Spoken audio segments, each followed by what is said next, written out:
సభకు నమస్కారం. వేదికను అలంకరించిన సభాధ్యక్షులు, ఛాంబర్ అధ్యక్షులు రాజేంద్ర ప్రసాద్ గారికి, రాష్ట్ర సర్పంచుల సంఘ అధ్యక్షురాలు లక్ష్మీ ముత్యాలరావు గారికి, మన chief guest dynamic leader Shri గౌరవనీయులైన నారా చంద్రబాబు నాయుడు గారికి, అచ్చెం నాయుడు గారికి అందరికీ నా హృదయపూర్వక నమస్కారాలు. ఈరోజు సర్పంచులందరం 3 సంవత్సరాలు అయ్యింది, కానీ మన గ్రామాలు అభివృద్ధి చేసుకోలేక కనీసం తాగునీరు కానీ పారిశుద్ధ్యం కానీ సీసీ రోడ్స్ కానీ ఏమీ వేసుకోకుండా మనం ఇలా ఉత్సవ విగ్రహాలుగా చేసింది ఈ రాష్ట్ర ప్రభుత్వం. గత ప్రభుత్వంలో చంద్రబాబు నాయుడు గారు ముఖ్యమంత్రిగా ఉన్నప్పుడు మన గ్రామాలన్నీ చక్కగా అభివృద్ధి జరిగినాయి. గాంధీ గారు కలలుగన్న గ్రామ స్వరాజ్యం ఏ విధంగా ఉంటుందో ఆ విధంగా చేశారు. లోకేష్ గారు ఐటీ మినిస్టర్గా ఉన్నప్పుడు ఐటీ మినిస్టర్గా ఉన్నప్పుడు విద్యుత్ దీపాలు మన గ్రామాలన్నీ విద్యుత్మయంగా ఉండేవి. ఎందుకంటే ఆయన చేసిన పరిపాలన ఆ విధంగా ఉంటుంది.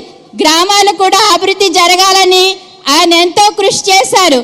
మేము ఈరోజు మనం ఎంత మొరపెట్టుకున్నా రాజేంద్ర ప్రసాద్ గారి అధ్యక్షన గల్లీ నుంచి ఢిల్లీకి వెళ్ళి మనం పోరాటం చేస్తున్నా కూడా ఏమీ చలించకుండా ఈ రాష్ట్ర ప్రభుత్వం ఒక రాయిలాగా ఒక బండలాగా ఉండిపోయింది.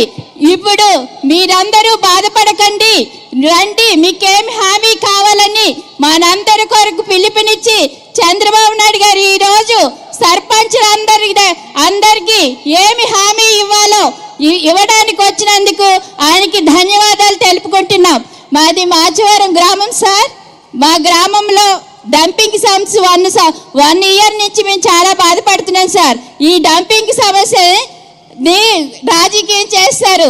ఇందులో ఎమ్మెల్యే గారు మినిస్టర్ గారు కూడా ఇన్వాల్వ్ అయ్యి ఈ డంపింగ్ సమస్య మాకు చేయకుండా చేసేస్తున్నారు సార్. అందుకని ఈ మేజర్ పంచాయతీలు మున్సిపాలిటీలో కూడా చాలా చోట్ల డంపింగ్ సమస్య ఉంది. వీటిపై కూడా మీరు ముఖ్యమంత్రి అయినప్పుడు చర్య తీసుకోవాలని మనస్ఫూర్తిగా కోరుకుంటూ ఈ అవకాశం ఇచ్చిన అధ్యక్షుల వారికి ధన్యవాదాలు తెలుపుకుంటున్నాను. కృతజ్ఞతలమ్మా. శాంతకుమార్ గారు ఇప్పుడు